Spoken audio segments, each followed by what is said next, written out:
एक जवान अपने देश के लिए किस हद तक लड़ सकता है, कौन से टॉर्चर से गुजर सकता है, ये शब्दों में बताना बहुत ही डिफिकल्ट है। आज की ऐसी ही कहानी है रेस्क्यू डाउन। कहानी है 1965 की, जब यूएस वियतनाम को मदद करने के लिए अपने सेना को भेज रहा था।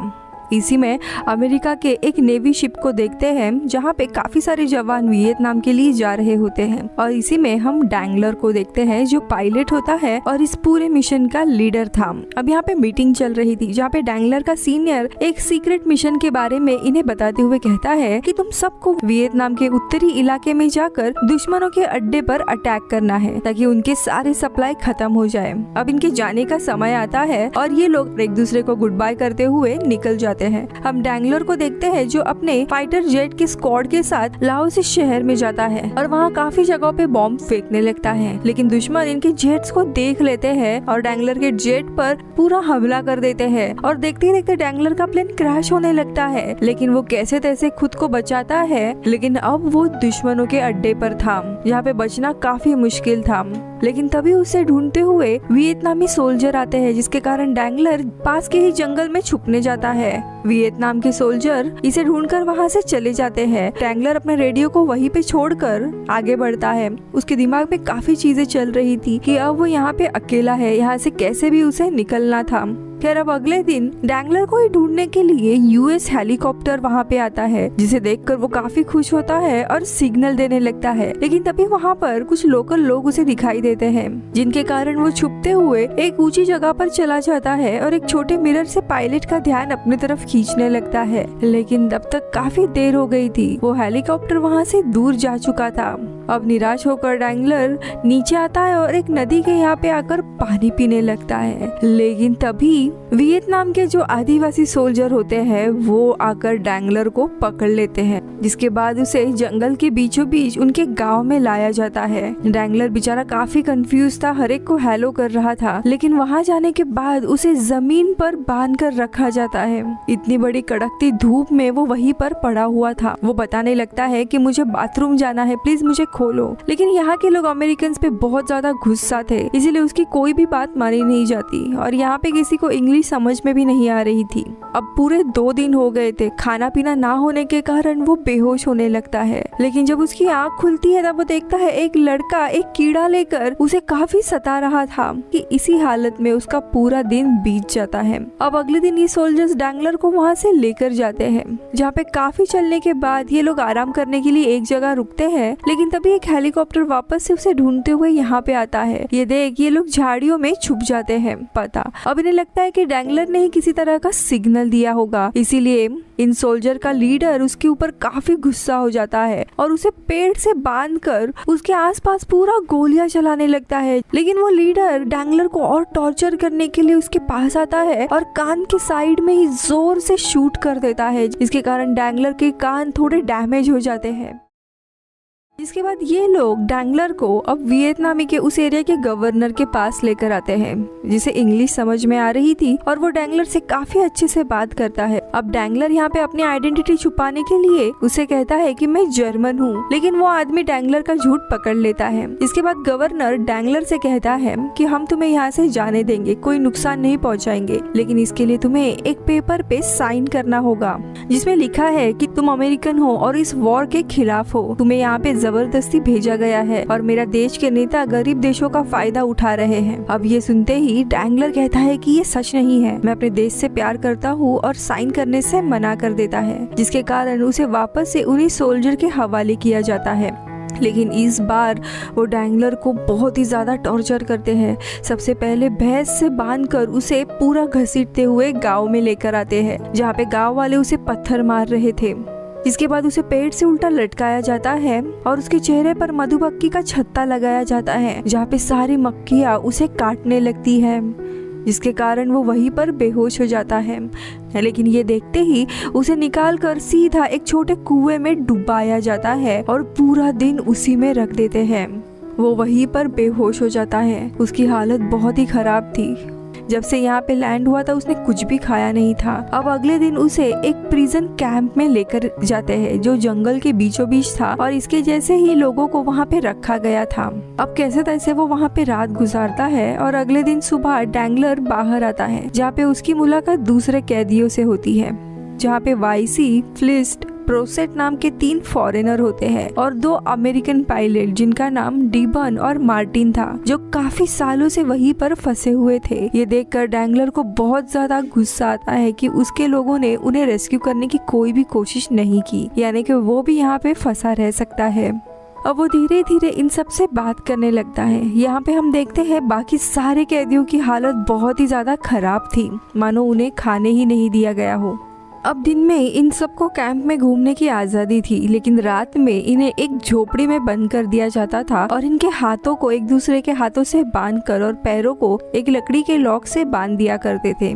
इन्हें पूरा दिन खाने के लिए बस 1 कटोरी राइस दिया जाता था और पीने के लिए ज्यादा पानी भी नहीं था, क्योंकि ये कैंप ऐसे ही चल रहा था। अब ऐसे ही देखते देखते काफी दिन बीत जाते हैं। यहाँ से भागना काफी मुश्किल था, लेकिन डैंगलर को यहाँ से कैसे भी निकलना था और वो एक दिन सबको मनाता है कि हमें कैसे भी भाग जाना चाहिए और वो एक एक करके सबको मनाने लगता है, लेकिन किसी में भी इतनी एनर्जी नहीं थी और सभी कहते हैं कि बिना पानी के हम जंगल में सरवाइव नहीं कर पाएंगे। अब डैंगलर एक प्लान बनाते हुए सबको समझाता है कि उन्हें कैसे भी एक बड़ा सा खीला चुराना है। इसीलिए कुछ लोग मान जाते हैं और गार्ड से बात करने लगते हैं। वही डैंगलर इसी मौके का फायदा उठाकर एक दूसरे गार्ड के पास जाता है जो हाइट में छोटा था और काफी फ्रेंडली था, अक्सर इनकी मदद किया करता था और उससे बातों ही बातों में एक बड़ा सा खीला चुरा लेता है। ये देखकर सभी खुश होते हैं। अब रात में डैंगलर उसी खीले को एक चाबी की तरह इस्तेमाल करके सभी के हाथ और पैरों को खोल देता है ताकि वे लोग ठीक से सो पाए। अब इस चमत्कार को देखकर सभी लोग खुश होते हैं और उस पर भरोसा करते हैं कि ये जरूर इन्हें भगा के लेकर जाएगा और सभी लोगों के मन में एक आशा जगती है कि वो शायद अपने परिवार को वापस से देख सकते हैं। अब ये लोग भागने का प्लान तो बनाते हैं, लेकिन उसमें कुछ दिनों का समय था।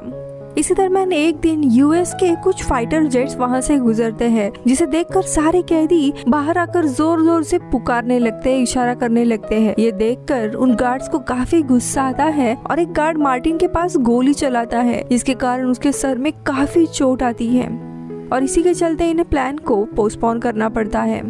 और ऐसे ही काफी खराब कंडीशन में इन्हें काफी दिन गुजरने पड़ते हैं। यहाँ पे सभी डरे हुए थे क्योंकि उन्हें दिन ब दिन काफी टॉर्चर किया जा रहा था, खाना नहीं था, पीना नहीं था और इनकी हालत भी खराब हो रही थी। अब एक दिन अचानक से वियतनाम के असली सोल्जर इस जेल में आते हैं और सबकी तलाशी लेने लगते हैं, जहाँ पे एक लेडी ऑफिसर को डैंगलर के पास से उसका शेविंग ग्लास मिलता है, लेकिन डैंगलर उससे काफी फ्लर्ट करने लगता है और वो ग्लास को वापस ले लेता है और बाद में अपने दोस्तों से ही कहने लगता है कि अगर मैं यहाँ पे फंसा नहीं होता तो ये जरूर मेरी दोस्त होती। और ऐसे ही हंसी मजाक में इनकी कुछ खुशी के पल बीतते हैं। एक दिन तो ऐसा होता है कि गार्ड के पास से अचानक से गन नीचे गिर जाती है और वो चालू होती है और हर जगह पे अंधाधुंध फायरिंग होने लगती है। सभी लोग डर जाते हैं और आसपास छुपने लगते हैं, लेकिन किसी को भी चोट नहीं आई थी। यहाँ पे डैंगलर एक टेबल के नीचे छुपा हुआ था और तभी उसे कुछ चावल दिखाई देते हैं और उसे एक आइडिया आता है और समझ आता है कि गार्ड जब खाने जाते हैं तब अपने हथियार एक दूसरे जगह पे रख देते हैं। अब यहाँ पे इन्हें खाने पीने के लिए ज्यादा कुछ दिया नहीं जा रहा था, इसलिए डैंगलर वो गिरे हुए चावल अपने पास रख लेता है ताकि कभी उसे अगर भूख लगे तो वो इन्हें बचाकर खा सके। दिन के बाद दिन गुजरते जाते हैं और सभी लोगों की हालत खराब होते जा रही थी।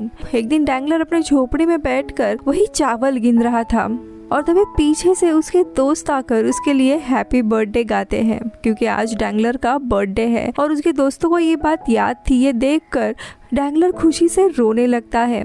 ऐसी हालत में भी ये लोग एक दूसरे के लिए खड़े थे। डैंगलर फिर सबको अपने प्लान के बारे में बताता है और कहता है कि जब गार्ड्स खाने जाते हैं तब गन्स वहीं पे छोड़ के जाते हैं, जिसे लेकर हम उन गार्ड्स को मारकर वहां से भाग सकते हैं और फिर यूएस हेलीकॉप्टर जब भी आएगा तब हम उन्हें सिग्नल दे सकते हैं। अब ये प्लान सुनकर सभी लोग इसके लिए मान जाते हैं, लेकिन थोड़ी तैयारी बाकी थी, इसीलिए ये लोग 4 जुलाई इस डेट को चुनते हैं, जो कि 1 महीने के बाद था। जिसके बाद हर एक दिन ये लोग गार्ड्स को स्टडी करते थे, उनका शेड्यूल क्या है, कहाँ पे ये लोग गन रखते हैं और कहाँ जाते हैं। तो वही डैंगलर भी झोपड़ी के नीचे से निकलने का एक रास्ता बनाने लगता है, जिसे बाहर जाकर वो पीछे की फेंस के यहाँ की जमीन को खोदने लगता है।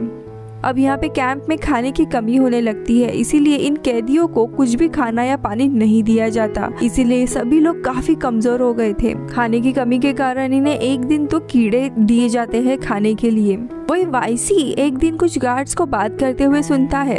वे लोग कैदियों को मारने का प्लान बना रहे थे क्योंकि उनके पास अब और खाना बचा नहीं था। अब ये बात जाकर वो सीधा डैंगलर को बता देता है, जिसके कारण डैंगलर अगले ही दिन भागने का प्लान बनाता है। अब अगली सुबह गार्ड्स के जाने के बाद डैंगलर पहले जाकर सभी की बंदूकें ले लेता है, जिसके बाद ये लोग दो ग्रुप बनाते हैं, जिसमें एक ग्रुप में डैंगलर और मार्टिन था, वही दूसरे ग्रुप में डेब्रन, वाइसी, फ्लिस्ट और प्रोसेट था। और इनका ये प्लान होता है कि दो साइड से जाकर अलग अलग डायरेक्शन में जेल के सारे गार्ड्स पर हमला कर देंगे और उन्हें मारने के बाद खाने का सामान लेकर वहाँ से भाग जाएंगे। लेकिन जब डैंगलर और मार्टिन वहाँ पहुँचता है तब दूसरा ग्रुप वहाँ पे आता ही नहीं है। लेकिन डैंगलर और मार्टिन सही समय पर सारे गार्ड्स को मार देते हैं। लेकिन तभी डैंगलर की नजर उस छोटे गार्ड पे पड़ती है जो उसका काफी अच्छा दोस्त था, इसीलिए वो उसे छोड़ देता है। जिसके बाद डैंगलर और मार्टिन खाने की कुछ चीजें लेकर जेल से इस कैंप से बाहर भागते हैं। लेकिन बाहर जाने के बाद अचानक से उन्हें दूसरा ग्रुप था है। लेकिन इस दूसरे ग्रुप में 4 लोगों के बजाय सिर्फ 2 ही लोग थे, डेब्रिन और वाइसी। डेब्रिन के पास एक्स्ट्रा हथियार, जूते और कुछ सामान भी था और तभी समझ आता है कि इन लोगों ने लोग कम करने के लिए फ्लिस्ट और प्रोसेट को मार दिया है। ये देखकर डैंगलर को काफी गुस्सा आता है और इसीलिए ये दोनों भी ग्रुप अलग अलग डायरेक्शन में ही जाने का डिसाइड करते हैं। जंगल में अचानक घमासान बारिश होने लगती है, जिसके कारण ये लोग एक जगह पे रुकते हैं। अब यहाँ पे डैंगलर अपने बचाए हुए चावल खाने का सोचता है, लेकिन तभी पानी का बहुत ही बड़ा तेज बहाव आ जाता है और सारी चीजें बह जाती है। अब बारिश खत्म होने का नाम नहीं ले रही थी, इसीलिए ये लोग आगे बढ़ते हैं और काफी चलने के बाद इन्हें एक नदी मिलती है। अब नदी को इन्हें पार करना था, इसीलिए ये लोग लकड़ी का एक राफ्ट बनाते हैं और कैसे तैसे खुद को छुपाते हुए ये लोग नदी से आगे बढ़ने लगते हैं, क्योंकि कहीं से भी इनके ऊपर हमला हो सकता था। लेकिन इनकी राफ्ट एक तेज बहाव में ही फंस जाती है, जिसके कारण इन्हें वापस से किनारे पर आना पड़ता है और तभी इनकी राफ्ट एक झरने में गिरकर तबाह हो जाती है। अब कई और दिन गुजर जाते हैं। ये लोग जंगल से जा ही रहे थे, इन्हें बाहर जाने का कोई भी रास्ता नहीं मिल रहा था। इसी दरम्यान इन्हें एक बार एक आदमी मछलियां पकड़ते हुए दिखाई देता है। ये लोग उस आदमी को मारने का सोचते ताकि कुछ खाना मिल सके, लेकिन गोली से सोल्जर का ध्यान इनके ऊपर आ सकता है, इसीलिए वो उस आदमी को नहीं मारते। इसके कारण इनके हथियार कोई भी काम के नहीं थे, इसीलिए दोनों भी अपने हथियार फेंक देते हैं ताकि चलने में भी इन्हें थोड़ी आसानी हो। अब आगे चलने पर इन्हें एक जूता मिलता है, जिसे डैंगलर मार्टिन को दे देता है, क्योंकि मार्टिन की हालत बहुत ही ज्यादा खराब हो गई थी। अब एक दिन जंगल में इन्हें कुछ खाली घर मिलता है, जहाँ पे ये दोनों भी आराम करने के लिए रुकते हैं। मार्टिन को बहुत ही ठंड लग रही थी, ऐसा लग रहा था कि कभी भी उसकी जान जा सकती थी। उसी दरम्यान वहाँ पे एक यूएस हेलीकॉप्टर आता है, जिसे देखकर डैंगलर काफी जोरों जोरों से आवाज लगाने लगता है, पर पायलट उसको नहीं देख पाते, जिसके कारण डैंगलर लकड़ी से आग जलाता है और पूरे झोपड़ी को आग लगा देता है। और जब फाइनली हेलीकॉप्टर देख लेता है, लेकिन तभी पायलट डैंगलर को दुश्मन का आदमी समझकर उसके ऊपर गोलियां चलाने लगते हैं। लेकिन ये दोनों भी किसी तरह बच जाते हैं, लेकिन इस आग के कारण लोकल लोग इन्हें आकर वापस से पकड़ लेते हैं। अब जो लोकल लोग रहते हैं वो इन अमेरिकन को देखकर उन्हें मारने लगते हैं और मार्टिन बहुत ज्यादा मार खाने के कारण वहीं पे दम तोड़ देता है। ये देखकर डैंगलर बहुत ज्यादा गुस्सा हो जाता है और अपना चाकू निकालकर उन लोकल्स पे हमला करता है। फिर वो मार्टिन के लिए प्रार्थना करता है और बाद में उसके जूते लेकर वहाँ से भाग जाता है। इसके पीछे काफी सारे लोकल लोग भी पड़ते हैं, लेकिन डैंगलर झाड़ियों में छुपने के कारण बच जाता है। अब रात में डैंगलर को काफी भूख लगी थी और काफी थक गया था, जिसके कारण उसे हेल्यूसिनेशन आने लगते हैं। उसे मार्टिन नजर आता है जो उसे कह रहा था कि तुम भी यहाँ से बच नहीं सकते। दरअसल डैंगलर का दिमाग ही उसे इन चीजों से निकलने के लिए ये रास्ता दे रहा था। अब ऐसे ही डैंगलर कुछ दिन वहीं पे गुजारता है, जहाँ पे वो अक्सर लोकल लोगों के बचे हुए खाने को चुराता था। अब ऐसे ही एक दिन सुबह डैंगलर को एक यूएस हेलीकॉप्टर नजर आता है। डैंगलर एक बड़े से पत्ते का इस्तेमाल करता है और फाइनली पायलट का ध्यान उसकी तरफ चला जाता है और वो उसे रेस्क्यू कर लेते हैं। मगर तभी वहाँ पे लोकल्स भी आते हैं, लेकिन अमेरिकन सोल्जर उनके ऊपर गोलियां चला देते हैं। फाइनली डैंगलर रेस्क्यू हो गया था। सबसे पहले उसे के इलाज के लिए उसे हॉस्पिटल भेजा जाता है। अब इनका मिशन सीक्रेट होने के कारण 2 CIA ऑफिसर आकर डैंगलर को उसके इस पूरे काम को सीक्रेट रखने के लिए कहते हैं और जब तक ये वॉर खत्म नहीं होता डैंगलर को वहीं पे रुकना था, जिसके लिए सालों भी जा सकते थे। काफी हफ्ते उसके यहीं पे बीत जाते हैं। अब डैंगलर के साथियों को पता चल गया होता है कि वो जिंदा है और जल्दी ही उसका बर्थडे आता है, जिसके लिए उसके दोस्त उसके लिए केक लेकर आते हैं। अब ये देखकर CIA एजेंट्स उन्हें कुछ समय के लिए अकेला छोड़ देते हैं। यही मौका देखकर उसके दोस्त उसे एक ट्रॉली में छुपाकर वहां से लेकर जाते हैं, जिसके बाद डैंगलर को एक हेलीकॉप्टर में बिठाकर वापस नेवल शिप में लेकर आते हैं, जहां पे सभी लोग फाइनली डैंगलर को देखकर काफी खुश होते हैं। दरअसल उसने 1 साल उस जंगल में बिताया होता है, जो कि काफी मुश्किल समय था इसके लिए।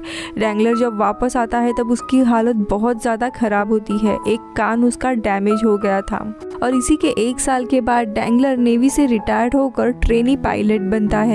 और इसी तरह डैंगलर और उसके जैसे काफी जवानों ने अपने देश के लिए काफी मुश्किल समय दुश्मनों के अड्डे पर बिताया है। और ये कहानी इधर ही खत्म होती है। अगर आप यहाँ तक रुके हो तो प्लीज एक लाइक देकर जाइए। मैं मिलती हूँ अगले वीडियो में। बाय।